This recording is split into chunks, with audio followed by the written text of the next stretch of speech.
everyone, I am Femi OK. More people are embracing hair extensions and wigs from human hair. But where does all that hair come from? And are women being exploited to get it? Tell us what you think in our live YouTube chat or on Twitter. And your conversation could be right here in the stream.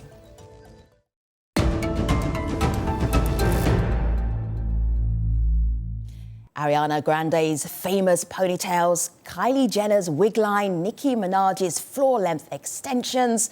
They look pretty amazing, and they all contain human hair and have helped fuel a multi-billion-dollar global industry. But not all extensions are created ethically. A lot of these days, the hair comes from developing countries such as Myanmar and Cambodia.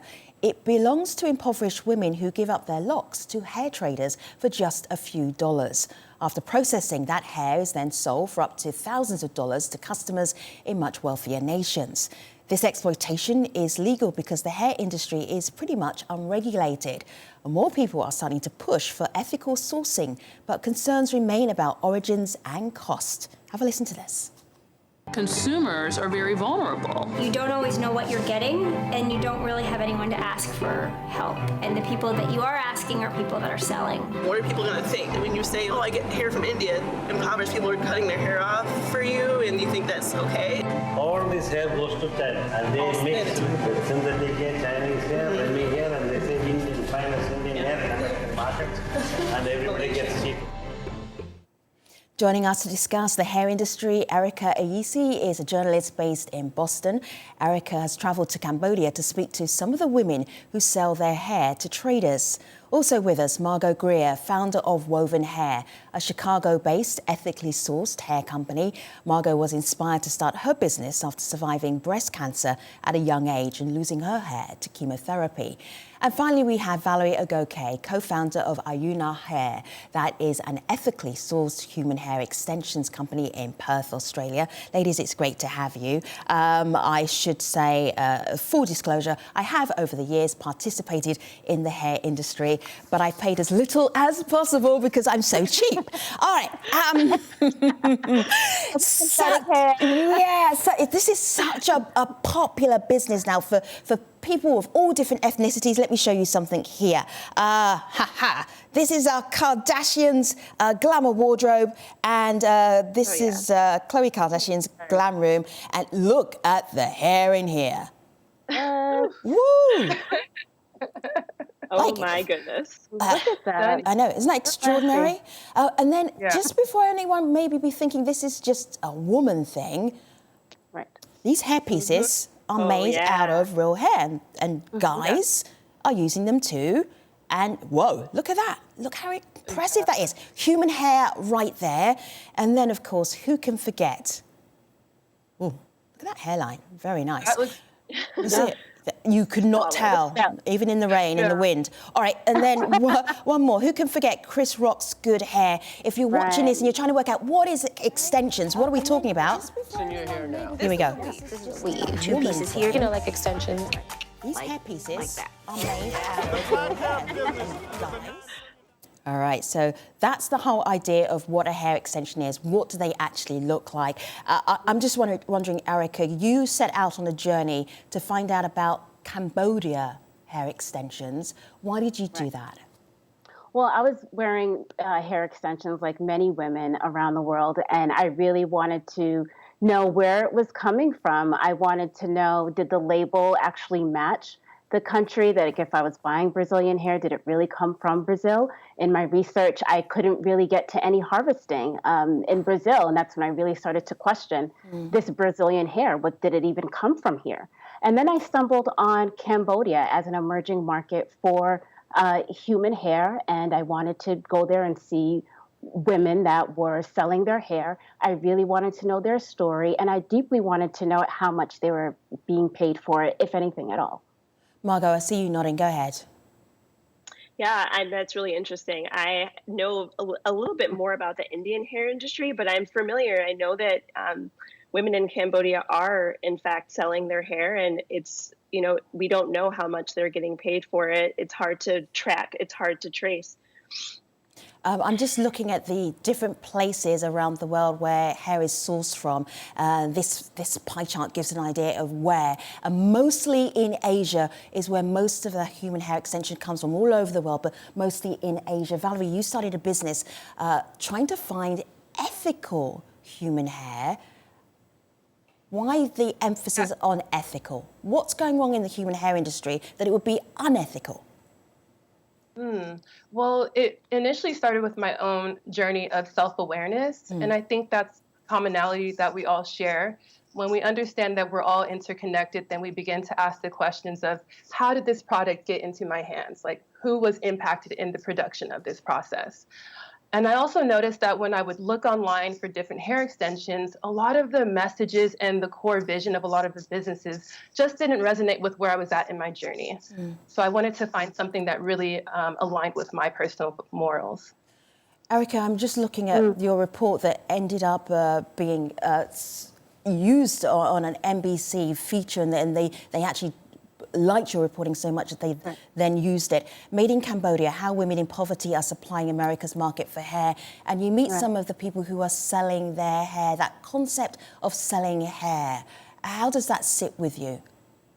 It made me uncomfortable. And to go back to your last question about ethical sourcing, because in my report, when I was doing my research, I couldn't really find anything. I couldn't find numbers. I think I saw one report that said some women in Cambodia are being paid $15. And that was really much all I had to go with, and decided that I wanted to dig further because there was no reporting, because things weren't traced. And I just wanted to know, I knew how much I was paying for hair. I knew how much my girlfriends were paying for hair, for human hair. And to see anything that said $10 or $12 was just deeply disturbing to me. Let's be very candid about this. Paying $15 for hair, that sounds strange if you've never bought hair, you've never worn a hair extension. What exactly are the women doing? What are they giving over? Why would it only be $15? Well, you have to first, as a woman, think about yourself and your own hair, and why, and to think about if you were going to cut your hair, no matter what texture, what length, what kind of situation would you have to be in to do that? Because a woman, no matter the race, you like your hair or want your hair. And I think when the challenge is when choice is taken away and when it's being as a way of survival, that becomes the issue. Valerie, go ahead. Right. I completely agree with that. That's exactly why I wanted it to be an ethical business, because I think the common practices of collecting hair often remove choice from the table. And the one conversation that we don't have, which I had with a lot of local Indonesian women, that's where my hair is sourced from, is that they are very similar to us in America and in Australia in their desire to express their beauty through their hair. And when that is stripped away, and we don't discuss their story and their desires, they experience a lot of shame and embarrassment and a sense of unworthiness. Well, you sent us some pictures of Ayune hair and how you collect the hair, and it's a very unusual way in which you do it. And most of the industry doesn't collect hair in this way. They will go around and cut hair off women, barter with women, take their hair away from them. Obviously, there's some transaction that takes place, but not necessarily a fair transaction. So this is not how you do it. Let's show the pictures and then you can explain what we're seeing. Go ahead. Great. Yes, so I really believe that we don't have to continue to do the same things that we always do in terms of collecting hair. It's extremely detrimental to a woman's well-being to cut their hair, and I think that narrative needs to be highlighted. The way that we collect hair is encouraging women to collect single hair strands. So each woman has about 150 to 200 hair strands that fall out of their scalp every single day. So how beautiful is it for women to simply collect their fallen hair and sell it to local Indonesian collectors? Let me show you something here. I love that. Yeah, go ahead, Margot. Go ahead, Margot. No, I love that you do that, Valerie. That's awesome. I think it's so important to consider that human hair, there's a lot of different ways to harvest it. And for what Woven does, we actually source our hair from temples in India. And a lot of that hair is fallen hair. There's so much of it that you cannot be collected from actually shaving the head. So, I think there's so many different ways. And, I understand that. I think that a lot of people believe that tonsuring or collecting hair from people that have willingly given their hair might be unethical, but there are a lot of ways that I believe that is actually ethical. Woven makes sure that we tonsure their hair specially, and we make sure that we keep everything extremely involved within the industry, within the Indian hair industry. So Margot, Margot, let me ask you this. So I'm going to show a picture here of what tonsuring looks like. So in the temples in India, people go to the temple and they will, as a matter of their religious tradition, will take their hair off. And you can see the picture here of this happening. Now, the workers at the temple may well then sell the hair to entrepreneurs who will then go off and then make hair extensions from that. There is a question of ethics in this because the people didn't give their hair, donate their hair, so that you then can make hair pieces. Yes. So it's really, it's interesting because when people tonsure their hair, they're doing it for spiritual purposes. They're doing it so that they can do something for themselves. It's not about anyone else. When I traveled to India and I talked to the women who tonsure their hair, you know, they give explanations as to why they're doing it. It's for them. And I asked them, like, how do you feel about your hair being tonsured? How do you feel about the fact that it's actually going to these places, going into the cosmetic hair industry? It's being sold as extensions and wigs. And when I talked to them and asked them that, they say, of course, these people that I spoke to and interviewed cannot represent the entire population of people that are doing this, but they said that they feel comfortable in the fact that this is about them, this is about their spiritual journey, and if someone else can benefit from it in any way, especially if they're benefiting from it in a way where they are receiving hair because they have lost their own, they feel great about that. And I feel, for me, that makes me more comfortable to be able to be involved in that part of the industry. But that's not the majority. The majority of the hair is not made going towards that is true. Towards people that need it for medical reasons. So someone is donating something out of religious purpose, and then it's being exploited for capitalism. And then in turn, they're not benefiting from it. So they gave it for one thing, and then it turned into another. So the question has to be, as a supplier, how do you feel about it? Right? Ask yourself, how do you feel about it? And then is their choice kind of being manipulated for really capitalistic gains along the way without their full consent of what's happening to this extension of their body? Margot? Yeah, I understand that. I agree. And it's difficult. And you know what? I think that when it comes down to it, nothing is perfect. I don't think that the way that I have chosen to organize my business and the values that I have, I don't think that it's all perfect. I'm aware that there's a lot going on that, there could be better ways until, lab grown hair is a thing. I think that the ways that both of us, Valerie and Ayuna Hair and Woven Hair, are doing our businesses is really positive. I really don't think that the strategy of tonsuring hair is negative in a way, because if we weren't using this hair, if the human hair industry wasn't this big and we weren't using the hair for wigs and extensions, it would be burned. For thousands of years, this practice has been happening. And historically, it's been burned. It's been used for airplane seats. It's been used to clean up oil spills. Typically when men tonsure their hair, if they have shorter hair, it can't be used for extensions. So it's used to, Valerie. It's used for, Yeah, I actually completely agree with you, because I think that we need to step away from blaming or shaming people for not necessarily being perfect, but because this is a journey of progression, not perfection. And as long as the intention is to move in a direction that is more empowering to people, I think that we should encourage that. So let me just...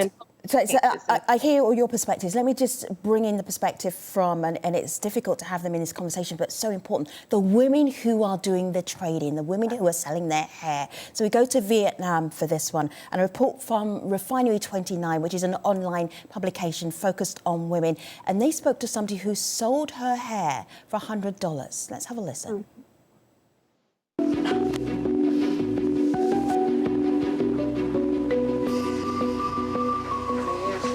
khó khăn một chút tiền hay Gia sao? đình khó khăn rồi kiếm thêm chút đỉnh tiền để xoay sở trong gia đình. Will you miss your long hair? Rất là nhớ mái tóc này lắm. Nó rất đẹp, mượt mượt. Coi như là mái tóc này là một lát nữa cắt đi á, là mình rất là buồn. Không biết mình nghĩ cái mái tóc ngắn mình như thế nào nữa. Dan paid Thuy a little over $100. The money is more than a month's worth of living expenses for her entire family, enough to buy livestock that will bring a new income stream for years to come. Erica, I've got a question for you live on YouTube. Our audience are watching and listening. Sure. Craig says, what was the most surprising thing Erica encountered while on the ground with the women in Cambodia? Excellent question, Craig. Erica. Thanks, Greg. I think the surprising thing for me on the grounds in Cambodia was making the link between the women living in the capital city of Phnom Penh and already living in a dire state due to the poverty there. But some of the women before in the lives there, they were able to have some jobs working in hotels, and their husbands were also able to have jobs. When they were forcibly moved by their government to these remote places, and at that point basically abandoned by their government, that was their element of vulnerability that allowed hair traders to come in and cut their hair for any price and sell it on an international market and also sell it there locally. So that connection of between they were in a vulnerable place to a worse place, and you can see at the same time that's when the hair trade industry, at least in Cambodia, really started to kick off. And is that the essence of exploitation, of taking advantage of people who are in a really challenging place? And the women that I at least spoke to didn't feel very good about themselves after their haircuts. Valerie, you spent some time in Bali and you spent some time with the women who are selling their hair, the traders as it were. For your research, what were you trying to find out? Did that make you trade in a very different way, sell hair, make hair in a very different way because you spent time? Absolutely. I think when we take the time to listen to people's story, you feel a true sense of empathy and compassion for them, and it really changes the way that you perceive anything. Sitting with the women really started with women welcoming me into their homes. I had ginger tea with them. There was definitely a language barrier, but they were so warm and welcoming, and what they expressed was that they wanted to just, I think a lot of times we exploit this a lot, and a lot of women don't want to be on camera. They don't want to have to cut their hair, but they need an additional source of income. And that is why I chose the process of collecting single hair strands, because I believe that it brings choice back to the table. It empowers them to have an alternative source of income. And I mean, that's just the reality of the economy as well. I want to show you something here, ladies, on my laptop. This is Krista Diamond. She explains here, my hair extensions were a big part of my identity, but after learning how exploitative they are, I am giving them up forever. There's a fantastic before and after picture. Her colleagues called this hair ratty, and this hair defines you and beautiful and gorgeous. And then she found a little black strand in her strawberry blonde hair, and that changed her mind about what she was going to do about wearing hair extensions, human hair extensions. This is what she told us here at the stream. Let's have a listen. So I wore hair extensions for 4 years, but I don't wear them anymore because I think that the industry is inherently exploitative. And the solution for that is to put regulations in place that dictate how women who sell their hair are paid and how they're treated. But really, we should be prioritizing how women who sell their hair, just this intimate thing that you grow from your body, we should think about how those people are treated first. So, Kes, to me, yeah, go ahead, Erica. I'm thinking about, are we at the hair extension part of our awareness where we're now saying, oh, we shouldn't be using hair that hasn't been sourced ethically? Are we there?